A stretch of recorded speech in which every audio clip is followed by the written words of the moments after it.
Good evening. It's a great honor and a privilege to be here today to talk to you about a very important subject.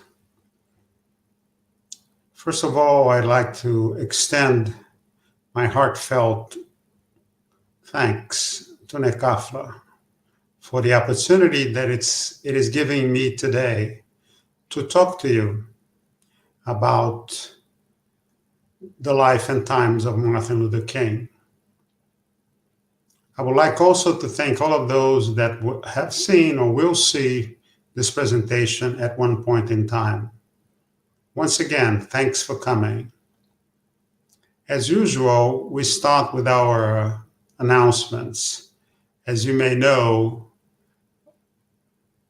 all of the activities of our house are now taking place through the internet.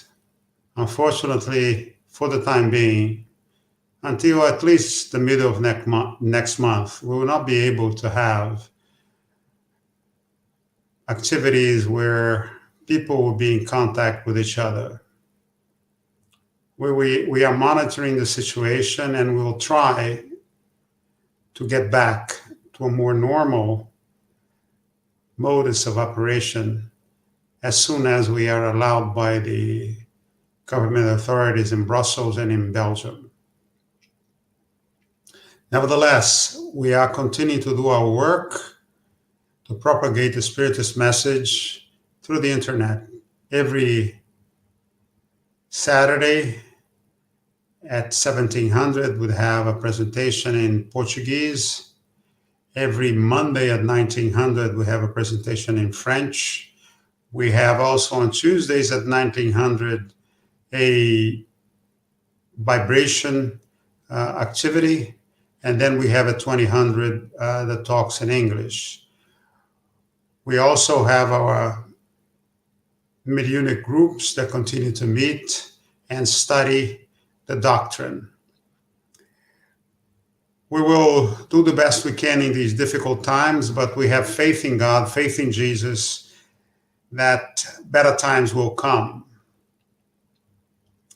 I will now begin with a short prayer before going into the talks itself.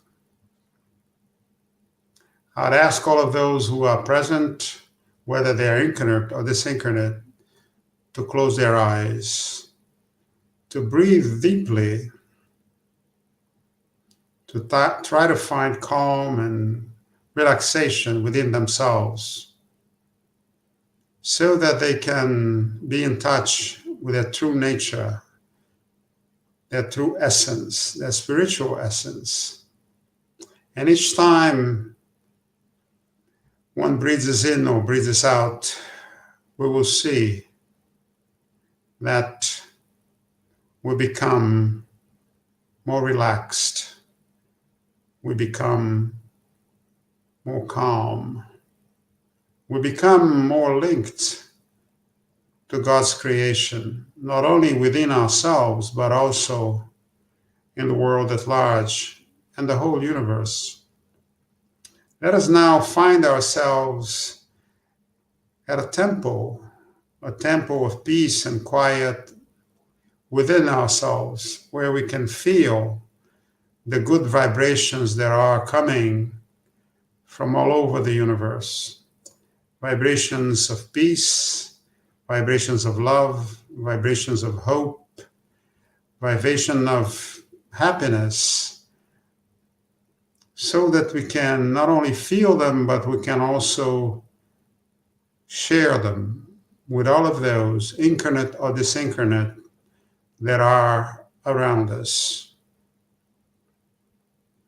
Let us first of all think of all our brothers and sisters who are suffering now in hospitals. Some of them are coming in to this world to experience a new incarnation. Some of them are going out after learning many, many lessons. Let us send to these brothers and sisters all our love. all that is good within us so that they can face the future brightly, so that they can see the stars, so that they can see love, so that they can feel hope, so that they can feel happiness. Let us also thank and welcome all our disincarnate brothers which are all around us. They will be with us tonight. They will be with us to work with us, to learn with us, but also to inspire us and to teach us. Let us thank also all the brothers, spiritual brothers that are there, helping us, protecting us during this task. Let us thank Jesus for his message, for his love, for his sacrifice, for all that he has given us for over 2,000 years. And let us then think about our Father, our Creator, the Lord, the Almighty, he who gave us eternal life, eternal spiritual life, he who allowed us to be incarnate. And then let us ask him to bless us and give us his permission so that we can begin our work tonight. Amen.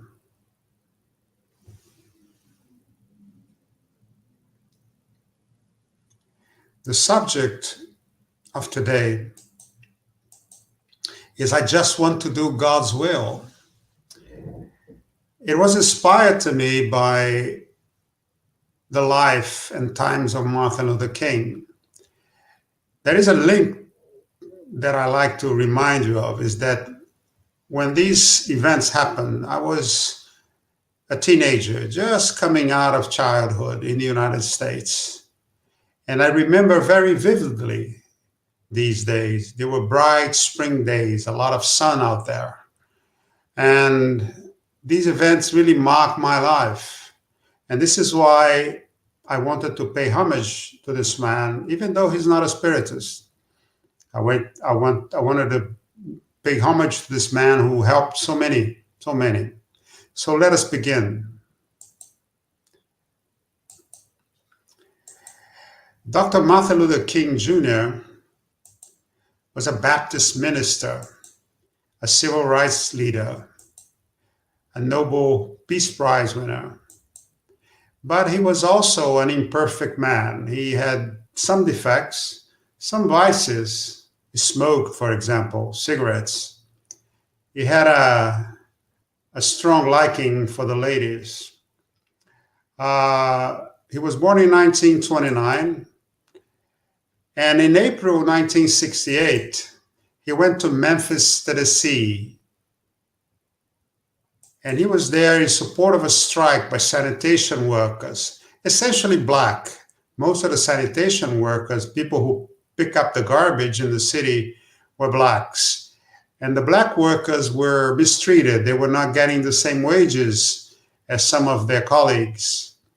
They were working longer hours. They were having no vacations. So they decided to declare a strike. And Martin Luther King came to support them.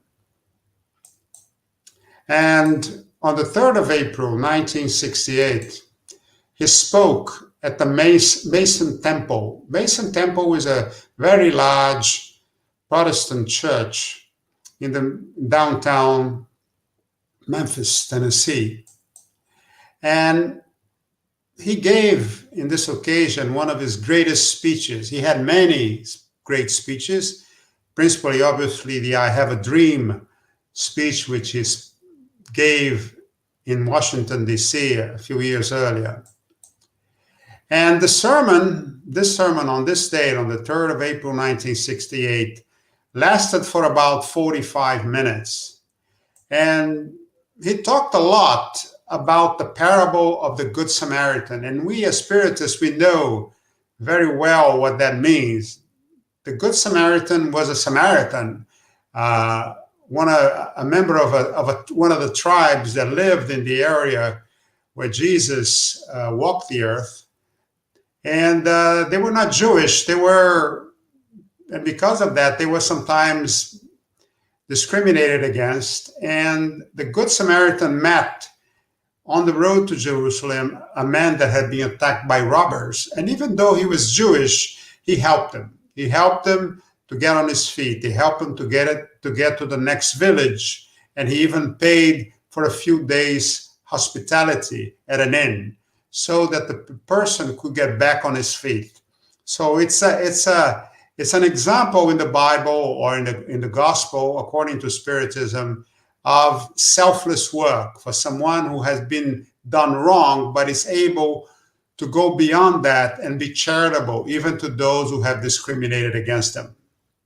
And this is one of the guiding principles of Martin Luther King's life. And it is extremely important that we all remember that, because Martin was someone who, even in this particular sermon, was mentioning that he was being threatened by some brothers because of the work that he was doing. And towards the end of the sermon, he said the following.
So this speech, which is very long, and we can look at every word and every phrase he did, but I decided only to concentrate on those that are here marked in red.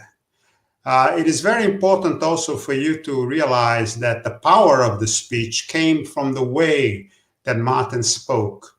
Martin was from Georgia. He was a Southerner, and he had when he wanted to, he had a very strong Southern accent. But he was also speaking to a lot of Black people, and Black people also have their own language, if you like. And he was saying many things. He was a highly cultured man. In fact, we went to the same college, obviously separated by many years, in Boston. So he could speak also as a New Englander if he wanted to. But he decided to speak in this way. And the power of his word, the power of his eloquence is what makes this one of the greatest speeches in the English language. So one of the things he said is that we got some difficult days ahead. And he was being persecuted by the FBI. The FBI was creating a lot of myths about him, was telling a lot of lies about him, and was keeping him under surveillance almost 24 hours a day. So he was under a lot of pressure from the authorities because J. Edgar Hoover, who was the director of the FBI, considered Martin to be a danger to American democracy and to be actually an agent of the Communist Party, which he was not. It was just a lie. He was also being contested within the movement, the civil rights movement, because many people were impatient with the pace of change. Many people thought that, they should no longer abide by nonviolence. But Martin was true to his word. He continued to abide by nonviolence. And he was then contested also within the Black community. There were other voices, as you can see here on the bottom left, a man that was very powerful. His ideas were very powerful, although by 1968 he had been assassinated, which was Malcolm X. And Malcolm X was not a man that spoke of nonviolence, of turning the other cheek. Malcolm X was talking about self-defense, of fighting for what he wanted. And his idea was we're getting more and more popular. So Martin was being contested also within the Black community. But he had also recently come out against the Vietnam War. And that made him lose a lot of allies, not only in the press, but also in the government. Because, for example, Lyndon Johnson, the president of the United States at this time, was a big supporter of the civil rights movement. But he was also a big supporter of the war. And he considered that the position that Martin Luther King took in relation to the war to be somewhat treasonous. And so he was also searching for a new kind of relevancy, a more bread and butter relevancy to the lives of the oppressed in the United States, the economic situation, how to improve the economic situation of millions of Blacks, of millions of Latinos, of millions of oppressed people. And at one point in time, he said, I just want to do God's will. I just want to do God's will. So that means that there was a lot of love of God. And we Spiritists, we know that God exists because there are intelligent principles all around us. So there is an intelligence somewhere originating these principles. And love God above all else, which is also stated in our gospel. So he loved God above all else. He had faith in God, a reasoned and profound faith, He accepted God's will. He accepted that everything that God did was perfect and that he had to find out what God wanted so that he could improve the life of his fellow human beings. And it was also a source of strength and humility because he accepted God's authority. He accepted that God was above every one of us. And it allowed him also to search for the sense of his mission. As many people who have changed societies and have changed the world, he had a sense of mission. He knew that he was anointed by God to change the world. But instead of being egotistical, instead of being proudful, he became more and more humble, more and more aware of the fact that he needed to keep his message simple, that he needed to keep himself humble, away from the trappings of power, away from the trappings of vanity, so that he could be more effective in bringing forth the message that God wanted him to bring to the world. And he said also, he, and that means God, allowed me to go up to the mountain. So that is the mission. There was a long trek, a long quest, as you can see here on the right in these pictures. You know, when you walk in the mountains, you see the mountains at somewhere in the horizon, and you walk for many, many hours. And when you get there, you still haven't reached even the bottom of the mountain. You still see that still a lot to be done. But he had this sense of direction, this sense of moral directions, this sense of what he was here for. He was here to guide, to motivate, to love friends and to love enemies, to develop the soul, his soul, and the soul of others, to grow as a human being, but also to allow others to grow with him, to grow as a spirit and to allow other spirits to go as well, and to maintain his Christian values. So all Spiritists should without any doubt, accept these principles. These are Christian spirit values, and we are, as spiritists, we are Christians. And then he said, I may not get there with you. So he knew about the story of Moses. Moses, who guided the Israelites through the desert when they ran away from Egypt, never reached the promised land, never reached the promised land. He only saw it from afar. And he knew also about Jesus. Jesus only saw an imperfect world when he was incarnated.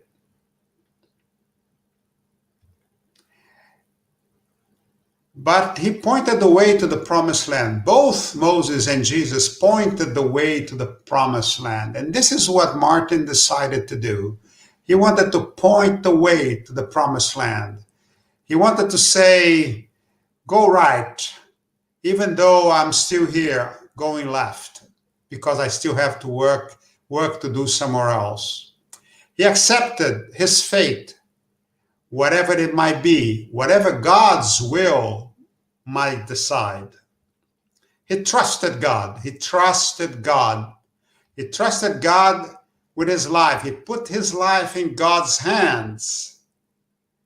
And he was fine with it. But we as a people will get to the promised land.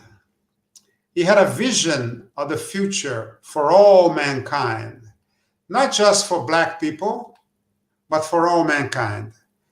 Brotherhood, equality, justice, peace, love, charity. As Spiritists, we share these beliefs. We share these beliefs. We believe in brotherhood, we believe in equality, we believe in justice, we believe that in peace and love and charity. So his message is our message. And he said, then I'm happy tonight. He found then the keys to his own happiness, to work for the benefit of those who are suffering, to work for the benefit of those who are suffering, to work on your spiritual development, to work for the good of mankind, try to improve the lot of mankind, try to bring water to those who are thirsty, bring food to those who are hungry. Work with lightness in your heart. Work with lightness in your heart. This is very important because when you're doing good, you feel good. When you're doing good, you give love to everyone. So be happy to work for God. Be happy to work for everyone that needs to be helped. I'm not worried about anything. I'm not fearing any man. He's saying then, trust in your convictions. Trust in your convictions. Be courageous. Be courageous. Face the unknown. Face the unknown. Face the dangers. Do not be afraid of the dangers. Believe in the best in people. Believe that people will do the best they can. Even your enemies, do not fear your enemies. Believe that they can be changed, that they can be helped, that they can evolve, that they can be pardoned. Believe in God and Jesus. What else can we ask as Spiritists? Mine eyes have seen the glory of the coming of the Lord. Now here he used the pronoun mine. Mine is my, but it is a way to reach his audience. The audience from the south of the United States, a Black audience. So this is something that riveted everyone that was there. He saw a promised land for all. A promised land for all will come to be. It will happen to all of us. The end of the journey was near. He knew that the end of the journey was near. He knew that his quest was coming in this world, in this material world, coming to an end. But he knew also that he would continue his quest somewhere else. And there will be a legacy of love. There will be a legacy of love. What else can we ask when we leave this world but to leave behind a legacy of love? A legacy, there will be a harvest of justice. Give justice to receive justice. Give love to receive love. This is what he believed. And this, as Spiritists, is what we should believe as well. So God's kingdom is coming. God's kingdom is coming. We know that if we keep the faith, if we continue on our quest, we will get to the promised land. We will get to God's kingdom. We will get to total perfection. We will get to total love. On the following day, on April 4th, 1968, at 18:08 p.m., at the Lorraine Motel, which was a Black-owned hotel in Memphis, Tennessee,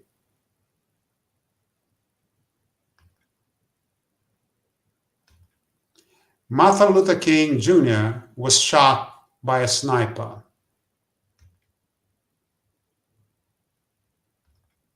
He died about an hour later. He was 39 years old. His killer, James Earl Ray, was caught a few days later and was convicted to life in prison.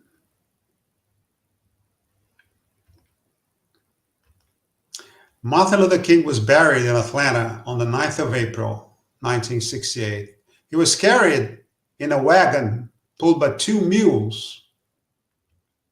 Over 300,000 people attended his funeral in person in Atlanta, plus millions by television. His last sermon at the Ebenezer Baptist Church, his home church, was presented in a recording. In it, he asked that no mention be made of his honors and awards. No mention be made of his honors and awards. That it be said that he tried to feed the hungry, to clothe the naked, to be right about the Vietnam War question, and to love and serve humanity. He really made a tremendous contribution. And obviously, 52 years later, we know that he was right about the Vietnam War. Something that is very painful and close to my heart. The legacy is that we must act.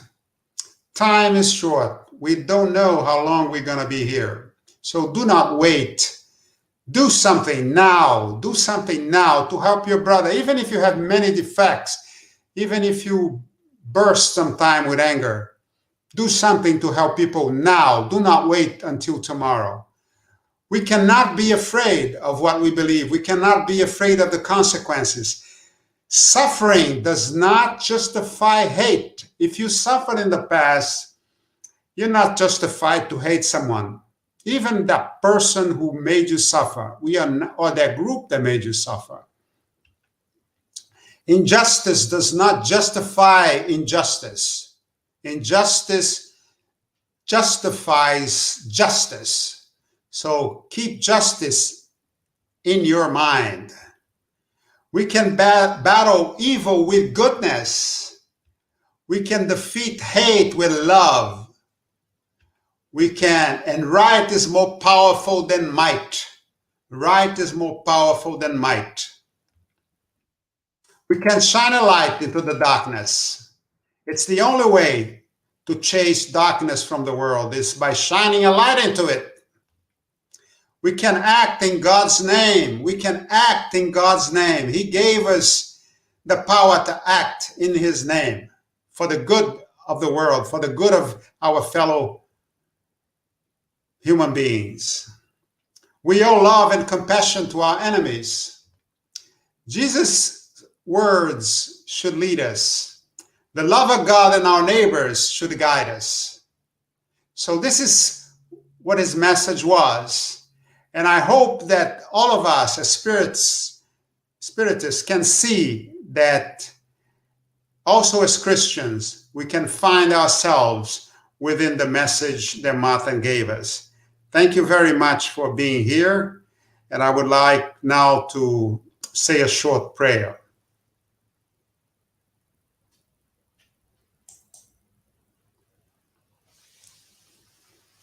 Let us close our eyes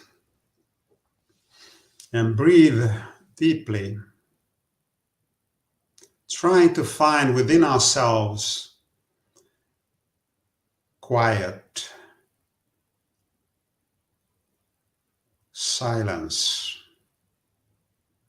Let us hear our breathing. Let us hear God's energy flowing through us. Let us hear our blood pumping through our veins.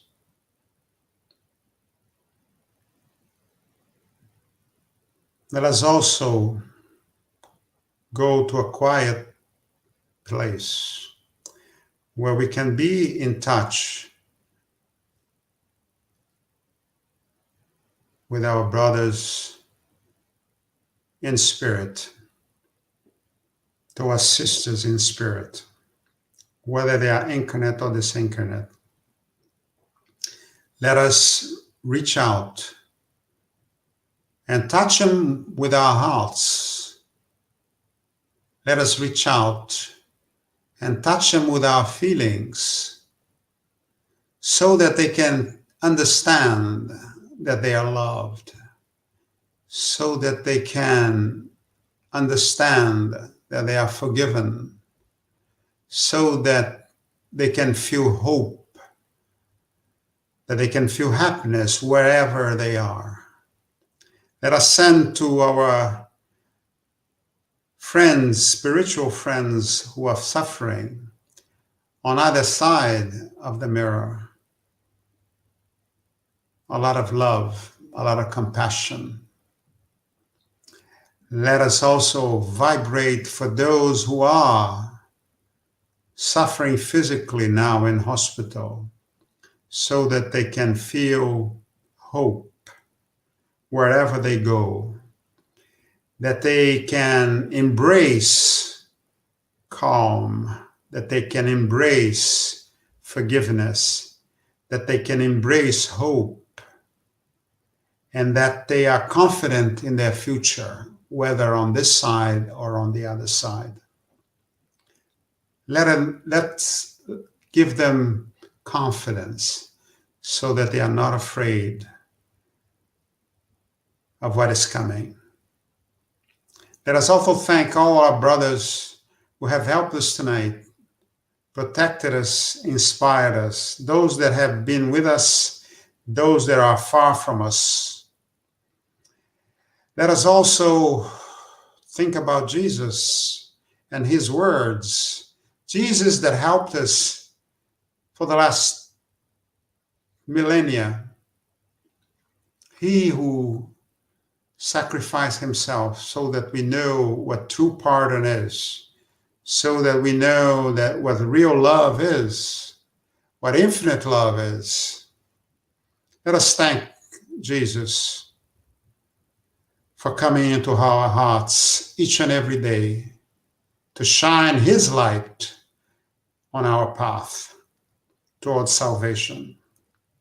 Let us finally think about our Creator, our Lord, the Almighty, to thank him for the opportunity of being here today as his creations, incarnate, here learning, trying to love, trying to help,